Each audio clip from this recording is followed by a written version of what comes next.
Okay guys, we are back with chapter 5 of 15 Hide and Seek Secrets. As always, if you're interested in the game, the link to download it for free is in the description. Let's get right to Hide and Seek chapter 5. Oh, scary.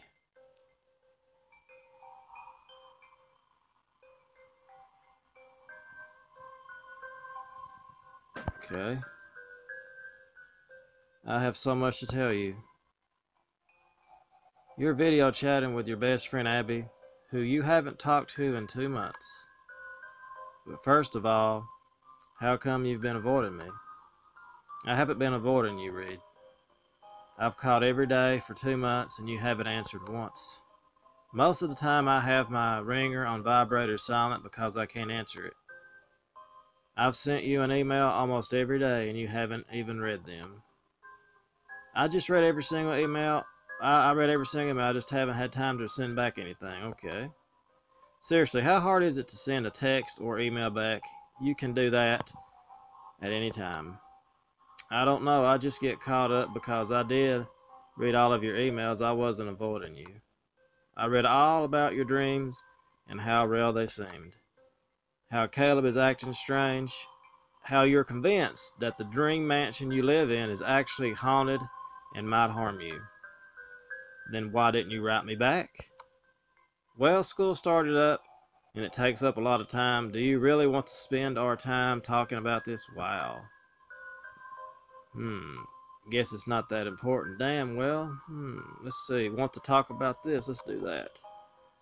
Not the whole time, but maybe you can tell me why you've been avoiding me.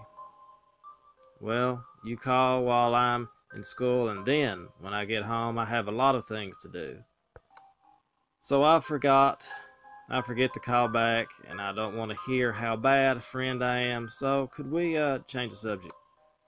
Abby, you're my best friend, and that's why I get upset. I miss you. I miss you too, so let's catch up. I'll try to be better at calling you back. I have to tell you about my dream. The one where Mr. Harmon murdered a girl in the garden, and you saw a hairless ghost. I told you I read all about that in your emails. Oh yeah, that one, I still can't stop thinking about it. Do you really think that it might have really happened? Sounds crazy, doesn't it? I don't know. Have you gone to the garden since? Yes, I know it sounds silly, but I want to see if I could find blood on the rock, but it's strange. What don't keep you in suspense? I didn't find anything. Well, that's a relief, I guess. Why do you seem so disappointed? Because it felt so real. I thought for sure I wasn't imagining it. But doesn't it feel good to know that you're not living with a homicidal maniac? Yeah, but why would I have that dream about him? Reed, you're hiding in a house when someone came and killed your parents. Yeah, I was hiding in a house. You have to understand that you might have some bad nightmares now and then, but it was only a dream. I know, but ever since then, Mr. Harmon has been very quiet to me. He looks at me strange too. Probably because you look at him like he's a deranged serial killer because of a dream you had. It felt so real. Yeah, my mom once had a dream that my dad kissed another woman and wouldn't talk to him for weeks. I guess it's pretty silly. I'll try to be better. Yeah, don't give them a hard time. They're doing so much for you. You don't try. You should try to be a part of their family. That's weird. What? Mr. Harmon, in the dream, he kept asking me why I wouldn't be a part of them. Uh-oh. See, even your donkey brain is telling you to stop isolating yourself. Dorky brain, I'm sorry. Alright, I get it. I'll get along. What else is going on besides ghost dreams and being rude to the people who feed you? Hey, when you put it like that, I sound like a jerk. Yep. Okay, not much, honestly. We haven't had our homeschool teachers come yet, and it's that time. And it's the same. Yeah, okay. Caleb follows Mr. Harmon everywhere and avoids me. Mrs. Harmon just gardens and cooks. Sounds like you have some stability over there, at least. And I remember you said your dream life was to live in a mansion, play video games, and watch movies all day. Yeah, but I guess you'll never be satisfied. So that's it for my ungrateful life. How have you been? I've been okay, just a little bored. Is that because I'm not around? You wish. Yeah, but a little bit. I miss you, and everyone here is so ordinary. I could go for a little ordinary. No thank you. It's so boring. There's so much more to the world than who asks who to homecoming. Are you going to homecoming? Yeah, I guess so. Steve asked me, but we're just going as friends. Well, that's exciting. Not really. Hey, let's talk about something really exciting. Are you caught up with your television? Now we're talking. I have some theories. After spending the next hour talking about your favorite shows, Abby has to run and do some homework. Homework. Never thought I'd say this, but I miss homework. After Abby says goodbye and signs out of video chat, Mr. Harmon enters the room. Hey, Reed, what are you doing? Oh, just catching up with Abby from my old town. Abby, yeah, I remember you talking about her. She seems like a good friend. I wanted to talk to you about something that's been bothering me. Yes?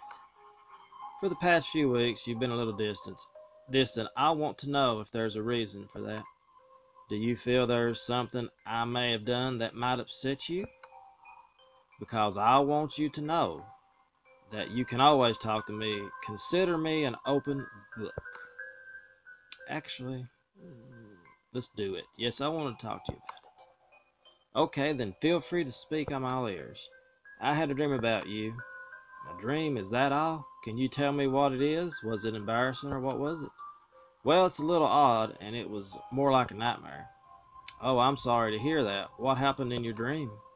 I don't want to say. Well, it must have been very realistic if it's affected the way you act towards me. I must press to hear what happened so I can at least defend myself. Well, I saw you in the garden at night, but I thought I was awake. And you were with a woman. I couldn't see who the woman was. Maybe it was Miss Harmon, and we were going on a romantic moonlight walk in the garden. I don't think so. No, you were actually dragging the woman through the garden while she was kicking and screaming. And no matter how hard she tried, she couldn't get away from you. That sounds awful. And then you killed her by hitting her head with a rock repeatedly. Oh, Reed, that sounds like a terrifying nightmare. I'm sorry you dreamt that. You've had quite a few nightmares since coming to live with us. I know. And they've been pretty violent, graphic and violent, but this one was with me and sounds very horrifying. I know you've been through a lot, and it might take you some time to heal emotionally and psychologically. But you don't have to hide from us because you had a bad dream. Bad dreams are only dreams. If you let your bad dreams affect your reality, then you will allow all that into your life. Thank you, Mr. Harmon. It actually did feel good talking about it. I'm glad that I can cheer you up. Do you think we can do something today? What do you have in mind? Go to the amusement park? Let's go to the movies. Let's do that. The movies? Oh, which one did you want to see? I really don't care anything cartoon, romance, adventure, sci-fi. I just really want to get a giant bucket of popcorn and see a movie surrounded by other people. It might be fun to see a comedy, and then we could hear everyone laugh. Oh, that sounds like a lot of fun, but the closest movie theater closed. Oh, man. So we'd have to drive 4 hours to go to a movie and 4 hours back. Man, I'm afraid by the time we got there, we'd all fall asleep in the movie. And we could really see anything we want at home, internet right here at home. Maybe if we had left first thing in the morning and build a day around it, but it's much too late now. Let's think about doing all that some other day when we plan ahead. Is there anything else you would like to do today? Well, is there anything that we could do That's close by? I'm afraid not. That's the luxury and disadvantage of living the way we do here. Everything you want to do and everyone are hours away, but we get the peace and quiet to do our life's work. Maybe I could come up and see your life's work. Oh, I'm afraid now is not the good time. I'm in the middle of a project, and it really should be getting back to work now. What's he hiding? What's going on? Well, maybe I can do some exploring. Oh, that sounds fun. Maybe you can learn all the names of the flowers in the garden. I was thinking about going to that old house nearby, the abandoned one. Reed, you must not go to that abandoned house. It's very dangerous. I was just going to walk around it. Reed, stay away from it. I don't know what could happen to you if you went there. Okay, fine. I won't, but do you know when my homeschooling starts? You're looking forward to school? Yeah, I'd like to do something different or at least challenging. I'm not sure. You'll have to talk to Mrs. Harmon about that. Do you know where she is? No, but she's usually in the garden around this time of day. All right, I'll go check with her. Thanks, Mr. Harmon. It's like we're in the middle of nowhere with nothing to do. It's so weird. You go outside to find Mrs. Harmon, but when you enter the garden, Mrs. Harmon is not there. What's Rosemary doing here? I haven't seen her since we moved in. I'm not supposed to talk to her. How are you, dear? I'm fine. Just walked around and getting some fresh air. Mrs. Harmon told me to stay away from Rosemary, but Rosemary might know about the ghost in the mansion. I don't have enough to do it. Too bad. Get as far away as possible. Wait, Reed. I want to talk to you about something. No time. Sorry, gotta go. She grabs you by the shoulders, her nails digging into you. Hey, get off me, you crazy bitch. Stop, you're hurting me. Let me go. Let's do stop, you're hurting me. Reed, you have to listen to me. It's important. Okay, but please don't squeeze my shoulders so hard. Hush, Reed. You need to listen. It's about this place. Uh-oh. She lets you go, but the crazy look in her eyes lets you know it's time to leave. She screams after you. You don't have much time. Get away, far away, and never look back. Why did Rosemary try to grab you? And what was that warning? Are you in danger? One thing's for certain. She's too crazy to talk to. Is she? Everyone here is so busy telling me what I can and cannot do. I'm sick of it. Everyone warns me about something else, and everyone tells me to steer clear of the abandoned house. Who cares about some stinky old house? What it has rotted wood, so I can't go near it? I'm so sick of these rules about what I can and cannot do. Where's Caleb at all this time? What I want to know. I'm going to that abandoned house and find out what the big deal about it is myself. From now on, I'm going to listen to myself and stop listening to all these people telling me what to do. Wow. What is in the abandoned house? Will you find answers or horror? Find out in the next chapter. So there you have it, guys. Another great chapter as we continue to slowly learn more and more about everything. As always, guys, thanks for watching. If you like the game, the link to download it for free is in the description. Thanks for watching. Leave a like, and I'll see you tomorrow with another chapter of Hide and Seek.